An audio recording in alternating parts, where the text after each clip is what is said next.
Going live, going live, going live, going live, going live, going live. I guess that's just become my thing now. Anyway, so what's going on, YouTube? It's Unger to the Max here. A salute to you. And yes, after quite an extensive break, I am back. This is the first vlog I've done in a while, actually.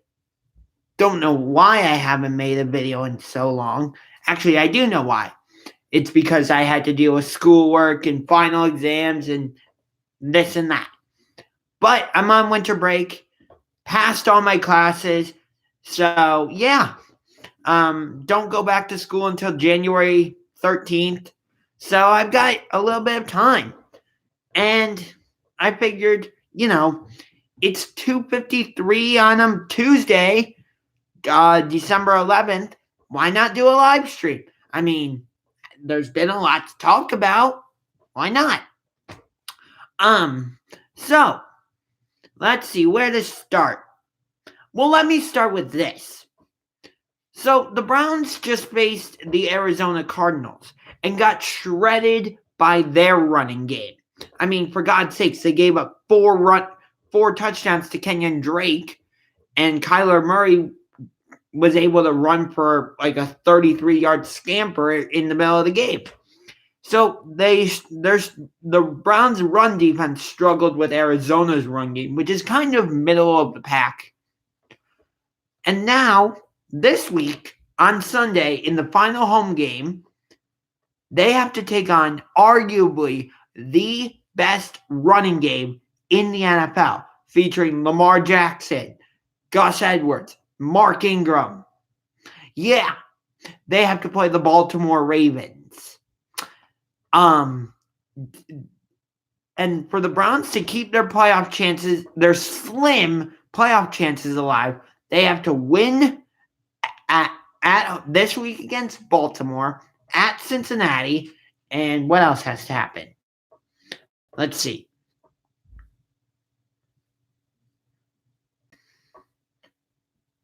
To clinch a AFC wildcard spot, the Browns need to win Week 16 against the Ravens, Week 17 at the Bengals. Pittsburgh and Tennessee both have to lose their final two games, and Indianapolis must win two of their last three. If all of that happens, the Cleveland Browns will be in the playoffs. But this team doesn't deserve to be in the playoffs. I mean, think about this.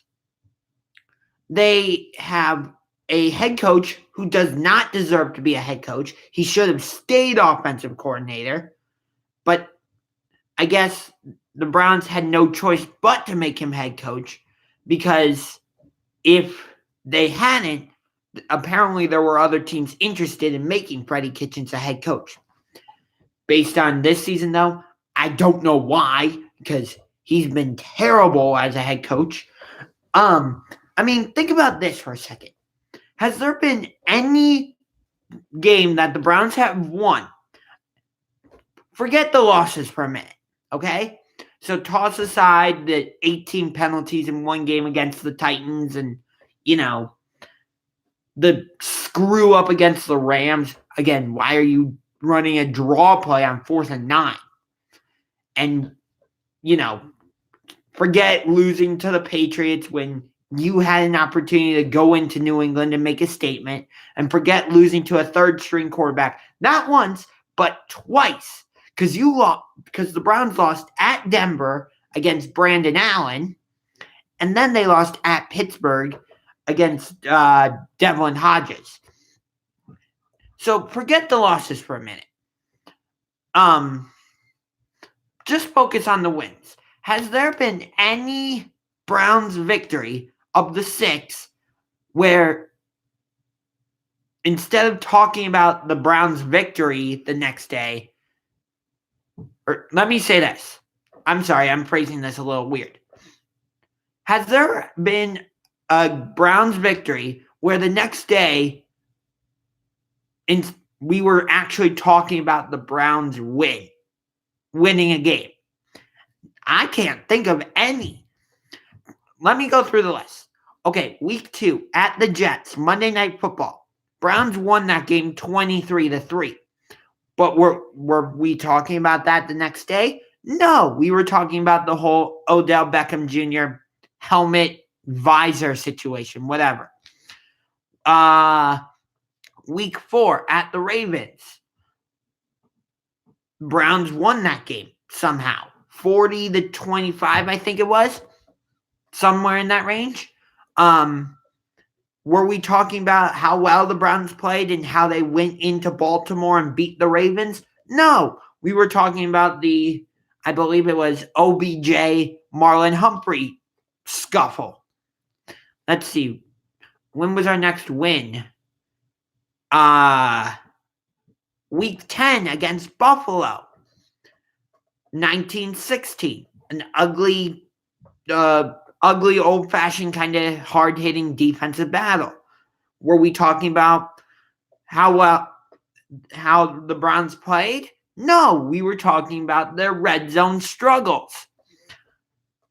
Week 11 against the Steelers.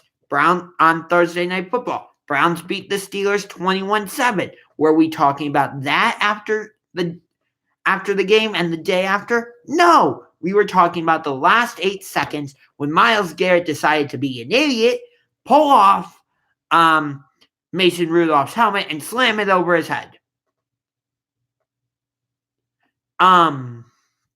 Let's see. Week 12 against Miami. What was the negativity following that? At least, in my opinion, the negativity was we let the Dolphins hang around for too long. I mean, you're up 28-3 against the Dolphins. Now, I get it. Miami didn't pull off what the Browns pulled off in 2014, week 5 against the Titans, or what the Patriots pulled off in Super Bowl 51. Although, again, if Atlanta had kicked the damn field goal, they would have been up 30. They would have had 31, and the Patriots' comeback effort would have been invalid. And yes, I will talk about the Patriots. Don't worry, because you know how I feel about the Patriots. And then for what happened, and then for the events that happened to come out, hopefully that phrase made sense. You know I'm going to talk about it, but not yet.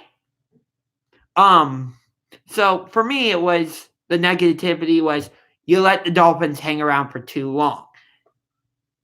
And then week 14 against the Bengals. What was the negativity? I don't know. Oh, that they barely used Jarvis Landry and Odell Beckham Jr., but that's been the story for the Browns all season long. Yeah. And here's my biggest problem with the Browns.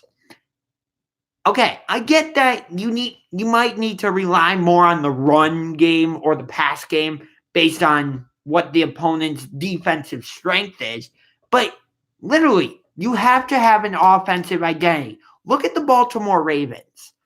Why are they having so much success this season? Because they know who they are, and they have stayed with that same identity the whole season. They are a run-first team. They want to establish the run game, whether that's with Lamar Jackson or Mark Ingram or one of their other running backs, and then build their pass game off of that. They want to throw it to their tight ends, Hayden Hurst, Mark Andrews. I believe they have one more tight end, but I can't think of his name.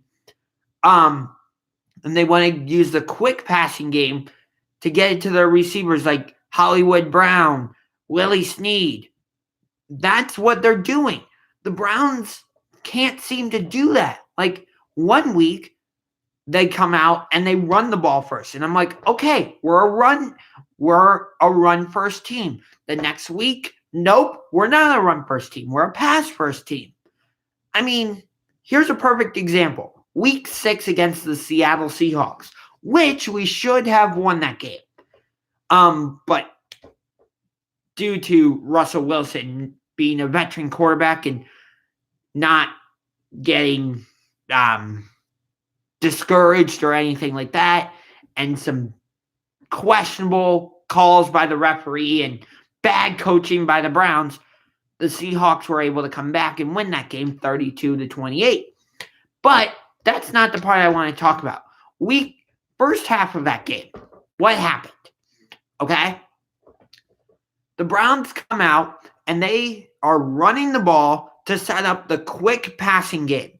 And it was working. I mean, and yeah, we were able to get a deep pass, but overall, it was the run game that was setting up the quick passing game. And it was working. And I'm like, okay, maybe we found our offensive identity, using the run to set up the quick passing game. But for some reason, in the second half, we totally abandoned that. And I'm like, wait, what? Why'd you go away from what was working? I mean, again, were there some questionable referee calls? Yes, but that's been the case not just with the Browns, but all season long. At least in my opinion, ever since the NFL made the rule change to allow pass interference to be reviewed, whether that to be reviewed by a challenge, whether that's through because a no call or because pass interference was called. Either way, it seems like because of that rule change that refs have thrown a lot more flags just in general. Would you agree with me on that? Because from my perspective, and again, I'm not just saying this because of the Browns and them being the most undisciplined team I have ever seen and getting called for 18 penalties in one game. That is not why I'm making this statement. I'm making that statement because, again, just in general, it seems like ever since we made it the NFL allowed pass interference to be reviewable. Again, whether it's not a no call that a coach feels should be a pass interference call, or whether it's a pass interference call that the coach believes should not be pass interference. Whichever way, it just feels like in general more penalty flags have been thrown and have been called. That's my whole perspective on the whole thing. But seriously, the Browns are the most undisciplined team I have ever seen. 18 penalties in one game, which is absolutely ridiculous. And then in that Steelers game, Demarius Randall gets ejected for helmet-to-helmet contact against the Steelers. Oh, go back to week 4. The Odell Beckham Jr. Marlon Humphrey scuffle. You could throw that in the mix. And obviously the Myles Garrett helmet slam. The Browns are the most undisciplined team in the NFL. For the longest time this season, I was against firing Freddie Kitchens. Not necessarily because I thought he was a good coach, but instead it was for this reason. If you fire Freddie Kitchens, which I think the Browns will, which is completely changing my tune, but here's my reasoning for why I was saying don't fire Freddie Kitchens. Because so far in 2 seasons, Baker Mayfield has had Hugh Jackson, Greg Williams, and Freddie Kitchens as head coaches. If you fire Freddie Kitchens, that would be 4 head coaches in 2 seasons for Baker Mayfield. And he was the number 1 overall pick. The Browns think Baker Mayfield is going to be a franchise quarterback, which as of right now, I don't see it. I don't. He has to develop a lot more. And right now, and I know I've said this before, Baker Mayfield, it seems to be a one-read quarterback. He seems to lock into one receiver and is like, I've got to throw it to that receiver. When he could have another receiver doing a crossing route this way or he could have a running back coming out of the backfield, running a route where he comes back and he's wide open. But Baker Mayfield doesn't seem to see that. So that's my biggest problem with him, is that Baker Mayfield seems to be a one-read quarterback, which you cannot do in the NFL. But anyway, so Freddie Kitchens was hired as the Browns head coach because of the relationship he had with Baker Mayfield. But again, to start the season last year, he was the running backs coach. Again, let me repeat that. To start the season last year, Freddie Kitchens was the running backs coach.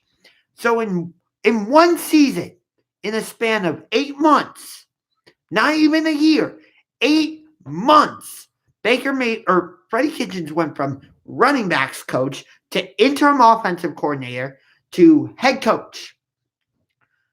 I've said it once, I will say it again. That is too much in too small amount of time. Way too small amount of time. Now, again, I've heard that the Browns were left with no choice but to hire Freddie Kitchens as the head coach because there were several teams interested in hiring Freddie Kitchens as head coach. But here's what I don't understand. There were other coaches available on the market who have been coaching in the NFL for years. And you could have hired one of them. But nope, the Browns went with the rookie head coach. And they're like, okay, we're going to go get Odell Beckham Jr. and we're going to get Olivier Vernon. And it's just going to all come together like this. Well, no, that's not how it's worked. John Dorsey will do the best for the franchise. Ooh, I'm not so sure about that. Because think about this. When he was the general manager of the Kansas City Chiefs, yes, he hired or drafted Mahomes and Tyreek Hill and several other guys. But when he was the GM, it never seemed like the Chiefs were able to get going. But once he left Kansas City, it seemed like the Chiefs were able to take off and actually be the team that we see today. That was like a mistake away from knocking off the Patriots. Which, if the Patriots make it to the Super Bowl with this offense, and especially when you have Lamar Jackson and Patrick Mahomes doing what they're doing this season, it's going to be pathetic. And it's going to be awful. I mean, the Patriots are absolutely struggling right now. And for them to come out and cheat again is ridiculous. I mean, the video was released. You can clearly see the Patriots are filming the Bengals sideline. And the Bengals security guy goes up to him, goes up to the Patriots guy saying, "What are you doing?" And he says, "I'm filming the advanced scout." I'm kind of paraphrasing it. You can check out the video yourself. Fox Sports released it. It's on their YouTube channel. But basically it was like, "I'm filming this for the Do Your Job series. And this week it's about the advanced scout." And the Bengals guy goes, "I don't see an advanced scout." And so that's line number one. Number two, here comes line number two. He goes, "Oh, I'm getting field perspective. I don't see the field." There's line number two. And then the Patriots guy knows he's in trouble and knows that he did something wrong because he goes, "I can delete it." And I guarantee that if the Bengals security guy had not jumped in and said something, there would have been a lot more than 8 minutes of footage.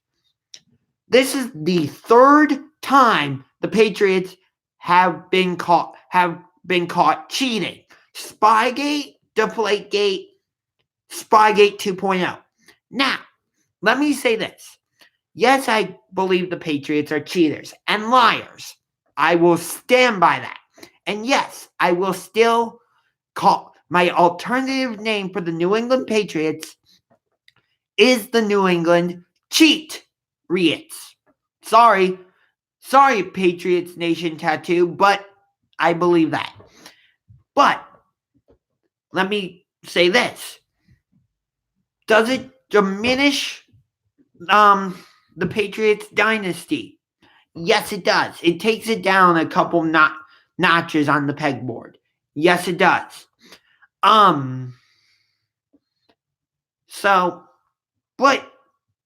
So I would put the Steelers dynasty ahead of theirs because all 6 of the Steelers Super Bowl championships are legitimate. Not all 6 of the Patriots Super Bowl championships are legitimate. But, and I've heard this, I share this opinion with Max Kellerman of First Take. Taking away draft picks and finding the Patriots will not do anything. They did that before for the first Spygate, and guess what? The Patriots still have managed to win Super Bowls, and they made it to the Super Bowl that year. Taking away draft picks and simply finding the franchise does not deter Bill Belichick or Robert Kraft. Here's what you got to do. And you can disagree with me if you want. But my opinion, and again, I share this opinion with Max Kellerman, is to suspend Bill Belichick. Sorry, but I stand by that. I can't stand Max Kellerman. He doesn't know anything except for boxing. I disagree with you on that, RQ3. But in this case, I agree with him. You need to, if you are the NFL, you need to send a message that you want to keep the pedigree of the NFL shield intact. And the only way to do that is to suspend Bill Belichick. That will deter the Patriots from cheating or doing anything like that again, doing like this again. If you simply just take away draft picks and find them, okay, so what? Bill Belichick has taken the Patriots to the Super Bowl before when he's lost draft picks. And again, this is the second time they've been caught spying. And third time they've cheated. So, yeah. But what I'm afraid is going to happen is that because we put Tom Brady and Bill Belichick on these pedestals to say, oh, they're the greatest of all time, which I would disagree about Tom Brady, but that's neither here nor there. But many people, a majority of fans would say Tom Brady's the GOAT and Bill Belichick is one of the greatest coaches ever. And because we put the two of them on such high pedestals, what I'm worried about is that the NFL will take that into consideration and go, nah, we're not going to suspend Bill Belichick. We're only going to take draft picks and find them. Yeah. And I think with the whole Deflategate, I think the NFL kind of were wussies and went, oh, we can't have Tom Brady be suspended for 6 games. Because that'll ruin the NFL. We've got to make it 4. That's how I feel about it.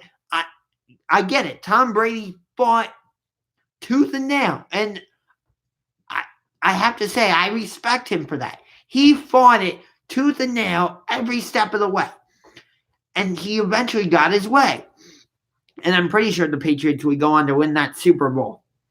But still, if you want to make an example, if you're the NFL, you suspend Bill Belichick for at least 2 games. If not, or if you don't suspend him for the rest of the regular season, then maybe you suspend him for the playoffs. I don't know.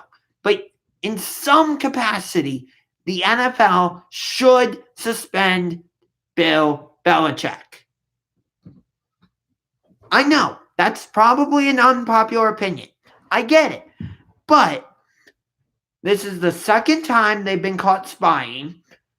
And to think that a team that has been as dominant as they have over the past decade would go to this level of cheating, not once, not twice, but 3 times. It's just mind-blowing to me. Yeah, exactly. The Saints, no, it wasn't the Saints that suspended Sean Payton for a year. I'm pretty sure it was the league. But you're right, RQ3. Sean Payton did get suspended for 1 year due to Bountygate. And I'm not saying suspend Bill Belichick for a year. I think that's too much. Because Bountygate and Spygate are not on the same level. I would say Bountygate is higher because, the Saints' deep defensive players were like trying to injure the quarterbacks, whether that was Brett Favre or Kurt Warner, whatever. All I'm saying is you as the league need to send a message to the rest of the team, to the rest of the league, and specifically to the Patriots.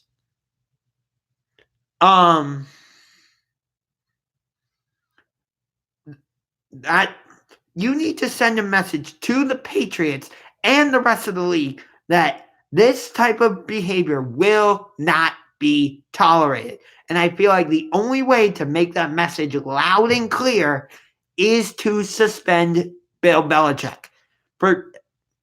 My thing would be suspend him for the last 2 games. Or, if you don't do that, then suspend him for the playoffs. Whatever. But suspend him. Don't just do the wussy thing and go, oh, we're only going to suspend him for 1 game. No, don't do that. That doesn't send a loud enough and clear message. You suspend Bill Belichick for 2 games, for the remaining 2 games of the season, or for the playoffs. One of the two. No, I am not crazy. This is the 3rd time the Patriots have been caught cheating. This is the 2nd time they've spied on someone. And again, in the video, the Bengals security guy asks the Patriots guy, what are you doing? I'm filming a piece about the advanced scout for the Do Your Job series. And the Bengals security guys go, or the Bengals security guy goes, I don't see an advanced scout. Oh, no. I'm just getting field perspective. So there's line number 1. And then the Bengals guy goes, I don't see any field in this. And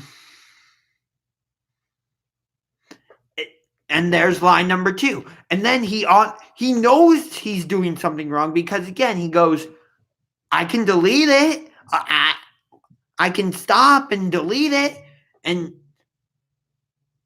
then the damage won't be done. And the Bengals guy goes, nope, sorry, the damage has already been done. So, yeah. And the Bills-Patriots game on Saturday has major playoff implications. You're absolutely right, Kuram. If the Bills are able to win that game, I'm pretty sure either they tie the Patriots for the division for the lead in the AFC East, or the Bills will take over first place in the AFC East. It's one of those two. Either the two teams will be tied or the Bills will have first place. One of the two. I'm not sure. But the NFC playoffs looks, I'm sorry, but the NFC playoffs look so much more exciting than the AFC playoffs. And because think about this. The number one seed right now are the Seattle Seahawks. But they still have to play the San Francisco 49ers in week 17. Which reminds me, I like to watch Super Bowl championship films. Like I bought the Seattle Seahawks championship DVD. And because it's the NFL's 100th season, I'm planning on probably purchasing the Super Bowl 54 champions film, as long as these two teams do not win the Super Bowl. The New England Patriots and the San Francisco 49ers. If either of those two teams win the Super Bowl, I am not buying the Super Bowl 54 champions film. It's because of how much I hate those two teams. I've always hated the Patriots. Not just because of how much they win, but I do believe they are cheaters and liars. And I hate the 49ers because they're division rivals with the Seahawks. Yes, even if I just said, because I hate the 49ers because they're division rivals of my favorite NFC team, the Seattle Seahawks. Yeah. So,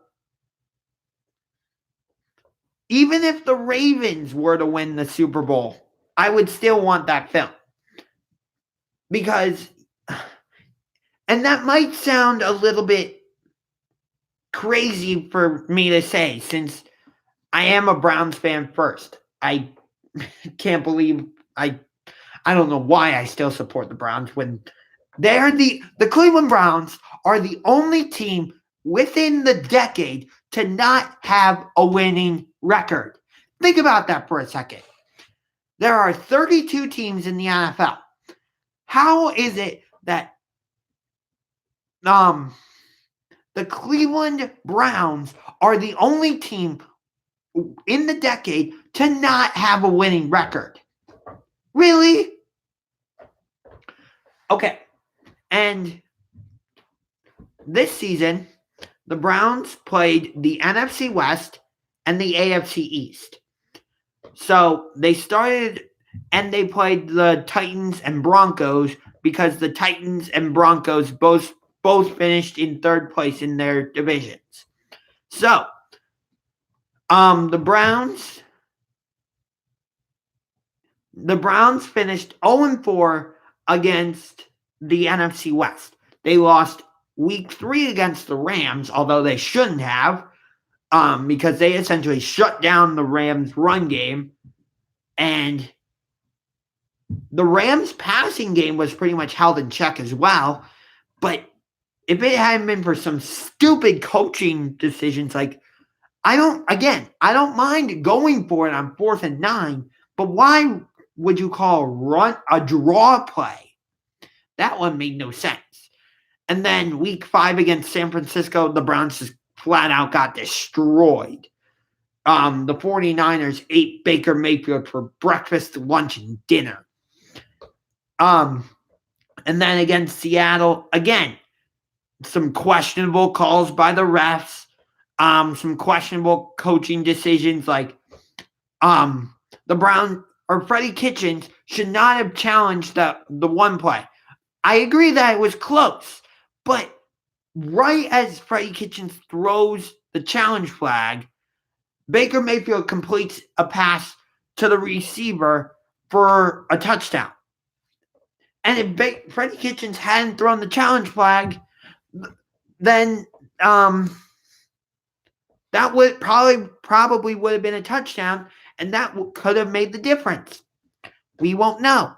And then, like I said, last week against Arizona, for some reason, the Browns' run defense just didn't show up.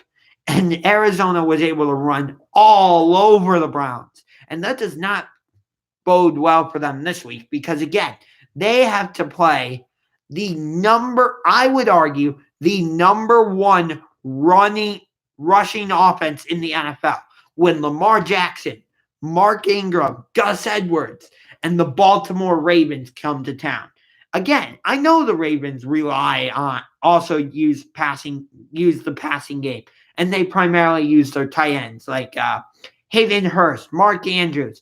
I think there's one more that I'm missing, but I don't remember. And they also do use the receivers, Willie Snead, John Brown, or as he's also known, Hollywood Brown. But they did finish 2-2 against the AFC East. The Browns did, because they beat the Jets week 2 on Monday Night Football, lost to the Patriots. Wait, no. I'm sorry.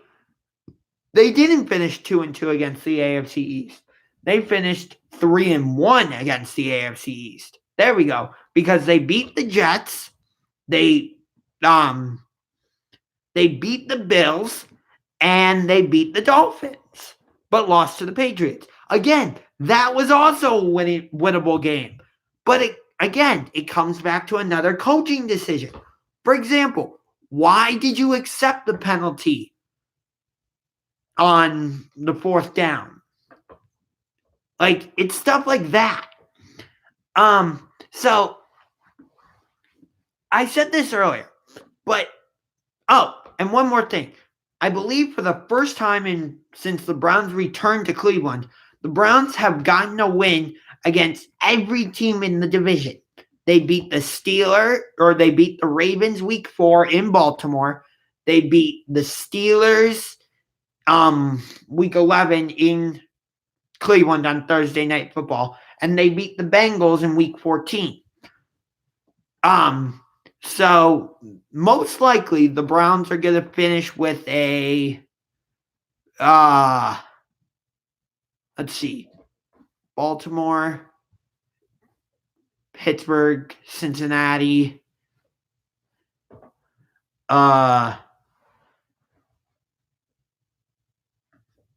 Pittsburgh, 3-3. No,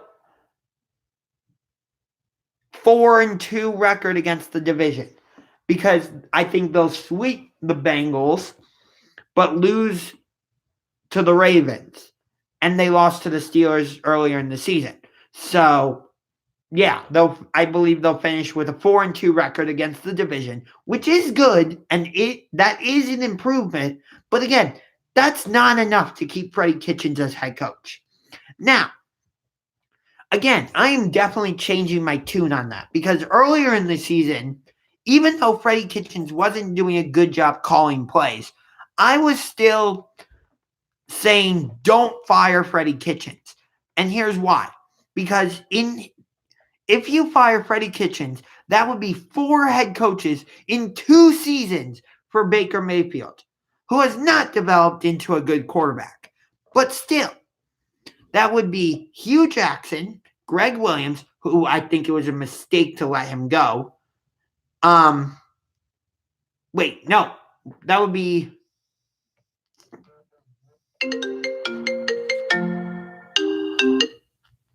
That would be 3 head coaches.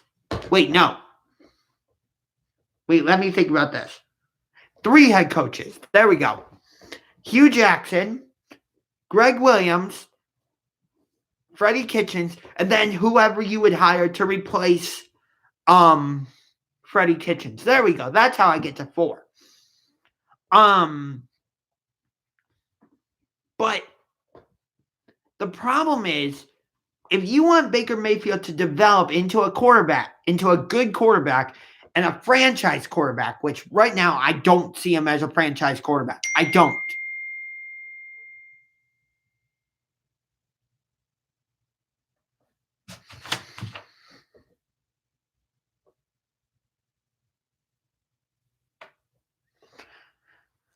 Right now, I don't think Baker Mayfield is the franchise quarterback. I don't. He hasn't shown me the leadership. He hasn't shown me in games that he can be a franchise quarterback. Because as I said a little bit earlier, he is to me, he looks like a one-read quarterback.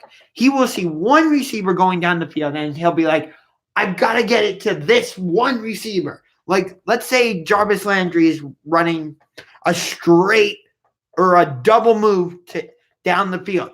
He'll only look at Jarvis Landry when he could have Odell Beckham Jr. or Rashard Higgins coming in on a slant route wide open.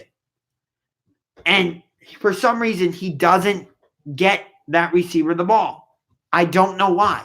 But that's one of my biggest issues with Baker Mayfield is that he seems to be a one-read quarterback. And again, I also said this earlier in the video, but I can't emphasize it enough. I get that, like, you might need to rely more on the passing game, or you might need to rely more on the running game based on the opponent's defensive weakness. But you still need to have an offensive identity. Think about the Ravens. What type of team are they on offense? They're a run-first team. They hand the ball off to Mark Ingram, or they call for quarterback runs by Lamar Jackson. They are a run-first team, and they build their passing game off of it. San Francisco's been kind of the same thing, done the same thing. But the Browns don't do that. Like, one week they come out and I'm like, oh, we're a run-first team. And then the next week they come out, nope, we're a pass-first team. And it's like, that's also one of their biggest problems. They don't have an offensive identity. And in order to succeed in this league, you need to have a fucking offensive identity. And the Cleveland Browns do not have one. They don't. That's been their biggest problem. Got it? Good. The defense has played well at times this season. Other times, it's like, hey, defense, where are you? I can't find you. But most of the time, most of the season, the defense has played well. But I know I just went off on a little bit of a tangent, but I can't help it. Like, it's frustrating being a Cleveland Browns fan. It is. Like, there are times when this team is so bad and that I just start making fun of them. Because that's fun for me. Because it's like, and I mean, it's fun to laugh. I don't want to say it's fun to laugh at your own team, but what else can you do with the Browns this season? I mean, you put any type of expectations on this team, and you will be disappointed. I mean, they go out and get Odell Beckham Jr., Olivier Vernon, and they make all these great moves in the offseason. And everybody's saying, oh, the Browns are going to win the AFC North, or the Browns are going to be Super Bowl contenders this season, or all this and that. My only expectations for the Browns was that they were going to win the division. That's it. That's all I expected from them, was for the Browns to win the division. That's clearly not going to happen. And they're not going to make the playoffs because, again, this is what the Browns would need in order to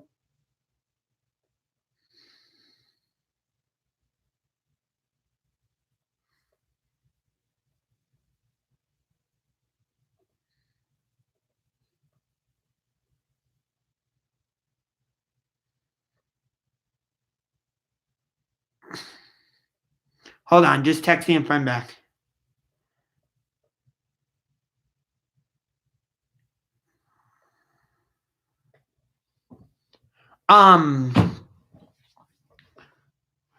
This is in order for the Browns to make it as a wild card. This is what needs to happen. They need to win Week 16 against Baltimore, Week 17 at Cincinnati. Pittsburgh and Tennessee both need to lose their final 2 games of the season, and Indianapolis must win 2 of their last 3 games. If all of that happens, the Browns will make the playoffs. But again, the Cleveland Browns do not deserve to make the playoffs. They don't. They are one of the most dysfunctional teams I have ever seen. I mean, there are times where I'm just like, can we go into the equipment room, spray paint all the Browns helmets white, and paint a clown face on their helmets? And then can I get a giant crane and put a circus tent over First Energy Stadium? That's how bad this franchise is. I'm not proud of saying that, but I do get a laugh out of it. I hate to say it, but it's fun to make fun of the Browns. I really do hate to say that, but it is. Because again, they're so bad, and any type of expectations you put on them, they're going to let you down. It's that simple.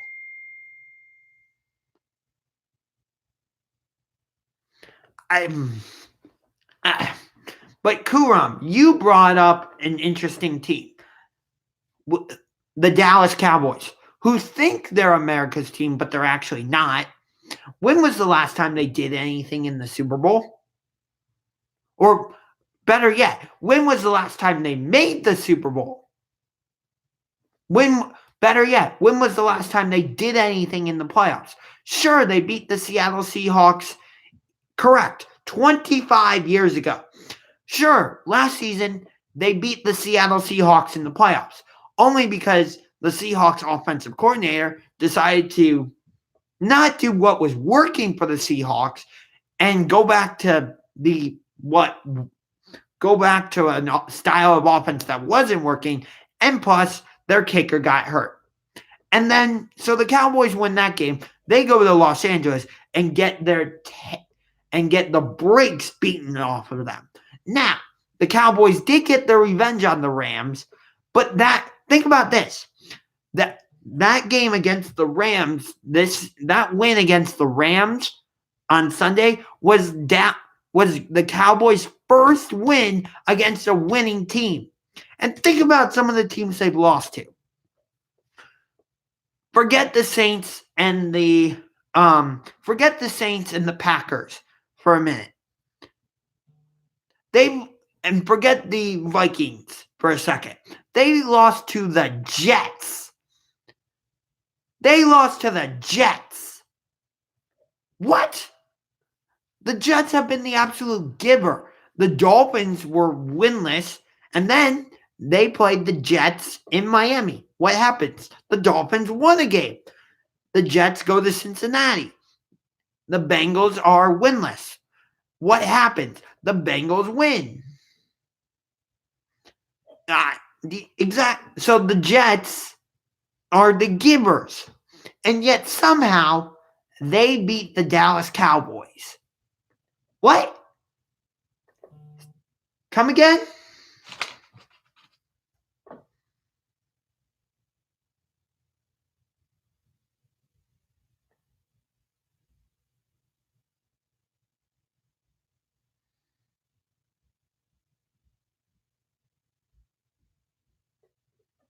Like, seriously, how did the Jets beat the Cowboys, and yet they have turned around and lost to the Bengals and the Dolphins?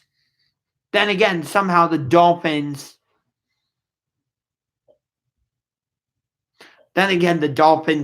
beat the Eagles with one of the more bizarre plays I've ever seen, with the kicker throwing it to the punter. Or it might have been the punter throwing it to the kicker. One of the two. But yeah, I know this video has pretty much become a Cleveland Browns tangent, but yeah. I mean, there was so much hype going into this season for the Browns, and they have done nothing but disappoint. But are they the league's most disappointing team this season? I would argue no. Because yes, they had high expectations going into this season. And I guess they had at the beginning of the season, they had the fifth best odds to win the Super Bowl. But I would agree with you, Kuram. The Cowboys are the most disappointing team this season.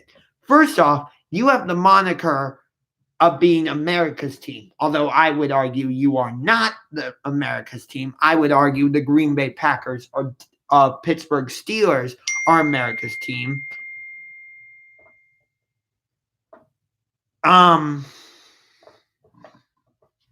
Yeah, it's the Cowboys won their division, made the playoffs, and they were projected to do big things this season. Zeke Elliott wanted to get paid. He gets paid $90 million. And I'm pretty sure $50 million is guaranteed. Dak Prescott wants to get paid. Amari Cooper wants to get paid. So this was a show me year. And the Cowboys have not done that. Now, hopefully the Cowboys do the right thing and relieve Jason Garrett of his head coaching duties. But considering Jerry Jones is the owner, I don't believe he will. But if he's smart, he will. Because Jason Garrett has not delivered the type of results Jerry Jones is looking for. And you're right. Jerry Jones' ego has cost them this season. I know this wasn't a big deal, but when he said Zeke who, that didn't sit well with Zeke Elliott, even though it was just a joke. And the type of stuff he was saying after the Patriots game and the type of stuff he was saying after the Bears game, all this and that. Do you not know how to shut up, Jerry Jones? Do you not know how to shut up? Because right now it seems like you don't. But so there's a little bit of an interesting storyline. Urban Meyer was at the Philadelphia Eagles against Washington game on Sunday. Again, I choose not to say their team name because I think Washington's name and logo are very racist, stereotypical, and offensive. So I choose to just say Washington. You are allowed to disagree with me on that, but I hope at least you can respect my opinion and my perspective. So anyway, Urban Meyer was in the owner's press box for Washington. And Washington does have a coaching vacancy. So maybe Urban Meyer isn't done coaching. Maybe he's going to come back and coach in the NFL. Although I don't think that would work very well. Because what made him retire from the NFL or from coaching college football was his health and wanting to be with his kids and all that. If he goes to the NFL, that's going to be a lot more strenuous. And with all the road trips and stuff, I think that would be a lot more time away from his family. So I personally think Urban Meyer should just stay retired. That's my thinking. One more thing. And yes, I'm going to talk about iTunes, but not the NBA stuff. Because I realize it was the NBA who took down their content from iTunes. iTunes didn't remove the NBA. Although I wish I had a time machine so I could go back to like last year and at least by the 2016 NBA playoffs and the 2016 Western Conference Finals. That way I could have the whole story of, from start to finish of the Cavaliers winning the NBA championship. But it is what it is. However, I love that the MLB posts all of their playoffs from wild card to the last game of the LCS, and then they make a separate thing for the World Series. And they've done it since 2012. So hopefully the 2019 playoffs are available, but we'll see. And, the NHL, they post all of the Stanley Cup final. But for the actual Stanley Cup playoffs, they only post the elimination games. I kind of wish they would post all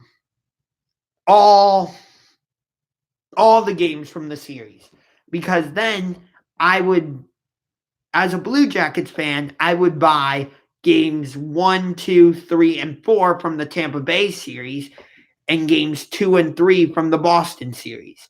I do want to buy all the 2016 Stanley Cup playoffs and all the 2017 Stanley Cup playoffs, even though the Pittsburgh Penguins eliminated the Blue Jackets in the first round of the Stanley Cup playoffs. I don't hate the Penguins. I just dislike them. However, I do want to go to a Penguins game on either March 7th or March 22nd, because they will be playing the Washington Capitals. And I know how big of a rivalry Penguins-Capitals is. But my preference would be March 7th, because on March 20th and March 22nd, first and second round games of March Madness are coming here to Cleveland, Ohio at Rocket Mortgage Fieldhouse. Yes, I badly want to go. Because who knows the next time March Madness is going to be in Cleveland. But yeah, I will not buy the 2018 Stanley Cup playoffs because, number one, the Capitals would go on to win the Stanley Cup final, and I hate the Washington Capitals with a burning passion. I have no respect for the Capitals, none, and they have the worst logo in the NHL. It literally just says Capitals, and there's a hockey stick that replaces the T, and they have 3 stars on top. Here, let me show you. Hold on 1 second.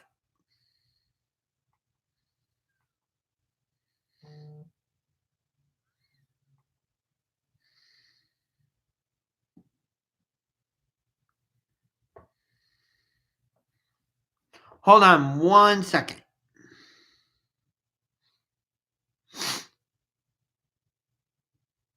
Come on, Google, work for me.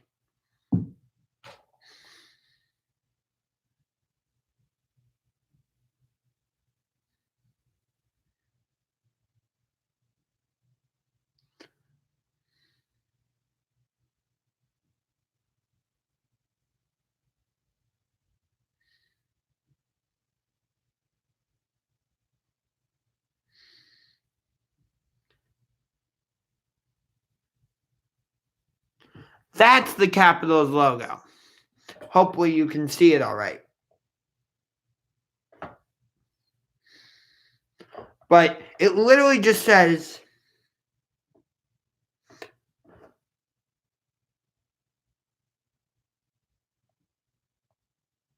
there we go. It literally is like that. I would argue that's the worst logo in the NHL. I would. But look at their alternative logo. This is their alternative logo, right? That's their alternative logo. See the eagle? I like that as I wish that was the Capitals' actual logo. So I have no respect for the Capitals, and I have no respect for the Boston Bruins. So I do want to buy the 2019 Stanley Cup playoffs, but I want to buy every other game except round 2, game 6, when the Bruins eliminated the Blue Jackets. I will never. I watched that game once, and I'm not afraid to admit this. I cried when we lost. I did. I did cry. Because that was our best chance to make it potentially to the Stanley Cup final. I don't think the Blue Jackets would have beaten the St. Louis Blues, though. But I don't know who I would have rooted for in that series. Because the Blue Jackets, the Columbus Blue Jackets, and St. Louis Blues are my 2 favorite teams in all of the NHL. They are. I probably would have rooted for the Blue Jackets because even though Columbus is 2 hours away, I still consider them to be my hometown team, especially since the Monsters are the AHL affiliate of the Blue Jackets. Yeah. So we just had UFC 245. Kamaru Usman against Colby Covington for the welterweight belt, and Usman won that fight by TKO in the 5th round. And then in the co-main event, the Columbus Blue Jackets are my favorite team, but the St. Louis Blues are my favorite Western Conference team. So if they would have played each other in the Stanley Cup final, I probably would have rooted for Columbus. But I don't think they would have won it. But it would have been a good series. And I'll get back to the UFC in 1 second. Yeah, I know. Columbus is still in Ohio. That's why I say the Blue Jackets are my hometown team. Because even though Columbus is 2 hours away, they're the closest NHL team. Hence why I say they're my hometown team. And again, the team I respect the most in the Metropolitan Division is the Pittsburgh Penguins. Hence why if the Penguins are not playing the Blue Jackets, yeah, I guess I would support them. I want to go to a Penguins game. It's just like in with the AFC North. The team I respect the most in the AFC North is the Pittsburgh Steelers. First of all, I consider all 6 of their Super Bowls to be legitimate. Unlike the New England Patriots, I do not consider all 6 of their Super Bowls to be legitimate. But again, that's because I believe they are cheaters and liars. Yeah. But anyway, getting back to UFC. So UFC 245 just happened. I would have watched the pay-per-view, but by the time I got home from the Monsters game, the pay-per-view had already started, and I just didn't think it was worth it to spend $60. Because for me, if I buy a pay-per-view, I do it to watch the whole pay-per-view card, not just for the main event. So as soon as I got home and realized that I missed some of the pay-per-view, I decided not to watch it. Plus, I know I'll be able to watch it later on the ESPN Plus app, no problem. I'm not going to watch UFC 246, though. Even though Conor McGregor is coming back, there's no belt on the line, and it's not that exciting of a main event, McGregor against Cerrone. So I'll pass. UFC 247, Jones against Reyes and Shevchenko against Chookagian. That fight, that pay-per-view doesn't sound that exciting either. I mean, yeah, John Jones had a tough fight last time out against Thiago Santos, but it just doesn't excite me that much. UFC 248, Weili Zhang against Joanna Jędrzejczyk for the strawweight belt. I mean, I love that the UFC is making the strawweights the main event, but No, that fight just doesn't excite me enough. UFC 249, yes, that fight excites me. As long as neither guy gets hurt. Because the UFC has tried to make this matchup before. Khabib Nurmagomedov against Tony Ferguson for the lightweight belt. It will be in Brooklyn again. They tried to make this matchup at UFC 223, but Tony Ferguson got hurt, so the fight didn't happen. They tried to make this fight at UFC 209 when Khabib was not the champion. They just wanted to make a regular fight. And Khabib got hurt or had to go to the hospital due to a weight cut. So I want to watch this pay-per-view. I'm excited about it, but I'm holding my excitement back a little bit because I know, again, the UFC has tried to make this pay-per-view before and it has not worked. But here's something interesting. On March 28th, the UFC is bringing the Octagon to Ohio. Not to Cleveland, unfortunately, but to Columbus. I have been trying to advocate so hard to bring the UFC back to Cleveland. I was at UFC 203 when Stipe fought Alistair Overeem for the heavyweight belt, and the place was sold out and going crazy. Now, I think the part of that excitement was because it was Stipe fighting, but I think that even if the UFC brought the Octagon back to Cleveland and Stipe wasn't on the card, they would still get a great attendance. The energy would still be high. And since the UFC was in Cleveland, they've been to Chicago twice, Atlanta twice, Anaheim twice, Brooklyn twice, New York 3 or 4 times. Again, not trying to compare Cleveland to New York, because comparing Rocket Mortgage Fieldhouse to Madison Square Garden doesn't make sense. All I'm saying is, since UFC 203 in Cleveland, the UFC or the Octagon has been brought to other cities multiple times. Obviously Vegas, because Vegas is pretty much the home of the UFC. But why has Chicago gotten to host the Octagon twice since then? Why has Dallas gotten to host the Octagon twice, at least 2 times since then? Why has Anaheim gotten to host the Octagon twice? Quicken Loans Arena got renovated and it is now Rocket Mortgage Fieldhouse. I don't think I'm going to go to that UFC fight night when it comes to Columbus, because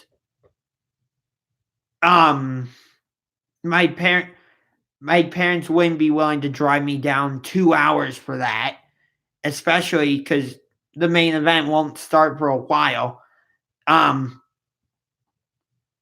Yeah. Cody Garbrandt could actually be on that card, and he's from right around Columbus. But the main event is a heavyweight bout between Francis Ngannou and, how do I say this guy's name? Rosenstruck, something like that, who called out Francis Ngannou after knocking out Alistair Overeem in the last 5 seconds. He would have lost that fight to Overeem otherwise. And this fight between Ngannou and Rosenstruck would not have happened, because Overeem was absolutely dominating that fight. But whatever. But I've been advocating hard for the UFC to come back to Cleveland. And I know I'm just one YouTuber that keeps saying it over and over again. And I know repetition gets a little bit annoying, but maybe one day my efforts will pay off. I would love to one day be a UFC reporter, go to a press conference and ask Dana White about it. Why haven't you brought the Octagon back to Cleveland since UFC 203? And I would love to be a reporter when Stipe Miocic and Daniel Cormier are at a press conference and ask Cormier first, what's your connection to Cleveland? And explain to them that I love that they're fighting, but at the same time, I don't like that they're fighting because Cormier is one of my favorite fighters of all time, and Miocic is one of my favorite fighters now, and Stipe's from Cleveland, so I don't want to root against him, but I don't want to root against Cormier either because, again, he's one of my favorite fighters of all time.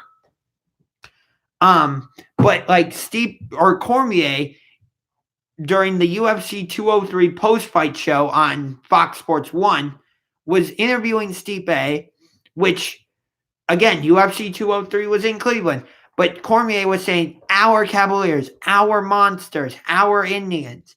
But Cormier isn't from Cleveland, so I just want to know what his connection is to the city of Cleveland. Yeah, so I know that's a lot. But again, I haven't done one of these in a while. Oh, so hopefully this wasn't too much, but one thing I did figure out is that specifically with the World Series, I can go all the way back to 1996 in terms of World Series winners and matchups. 2019, Nationals, the winner will come first, the other team will come second. So 2019, Nationals, Astros. 2018, Red Sox, Dodgers. 2017, Astros, Dodgers. You can put an asterisk next to that World Series, though, because the Astros were cheating with video cameras and all that. Although I don't think the MLB will take away their World Series championship like the NCAA took away Louisville's 2013 championship. 2016, Cubs, Indians, which I believe that the Indians would have won Game 7 if it hadn't been for the rain delay. 2015, Royals, Mets. 2014, Giants, Royals. 2013, Red Sox, Cardinals. 2012, Giants, Tigers. 2011, Cardinals, Rangers. When the Rangers were one strike away, I believe twice. 2010, Giants, Rangers. 2009, Yankees, Phillies. 2008, Phillies, Rays. Interesting, the Phillies played the AL East twice in back-to-back World Series. 2007, Red Sox, Rockies. Indians should have been in that World Series. Hate you, Boston Red Sox. Hate you. 2006, Cardinals, Tigers. 2005, White Sox, Astros. 2004, Red Sox, Cardinals. 2003, Marlins, Yankees. 2002, Angels, Giants. 2001, Diamondbacks, Yankees. 2000, Yankees, Mets. 1999 was Yankees, Padres. And I forget 1998. But 97 was Marlins, Indians, and 96 was Yankees, Braves, and 95 was Braves, Indians. Yeah. Let's see. Super Bowl 53 was Patriots, Rams. 52 was Eagles, Patriots. 51 was Patriots, Falcons. 50 Broncos, Panthers. 49 Patriots, Seahawks. Should have run the ball with Marshawn Lynch. 48 Seahawks, Broncos. 47 Ravens, 49ers. 46. Giants, Patriots, 45. Packers, Steelers, 44. Saints, Colts, 43. Steelers, Cardinals, 42. Was Giants, Patriots. 41 was Colts, Bears. 40 was Steelers, Seahawks. 39 was Patriots, Eagles. 38 was Patriots, Panthers, and I forget what Super Bowl 37 was. That might have been Rams, Titans. I don't remember. But I'm not going to go through the Stanley Cup and the NBA and NCAA football or NCAA basketball because I don't want to bore you too much. How many Cavs games do I go to in 1 year out of 41 games? Usually 8 or 9. Depends. But yeah. So I know, again, that was a lot. But I hadn't made a video for a while. I don't know the last time I made a vlog. But that's going to do it for this video. Hope you enjoyed it. If you did, punch that like button like a UFC fighter and punch that subscribe button. Until next time, this is Unger to the Max signing off with a salute to you.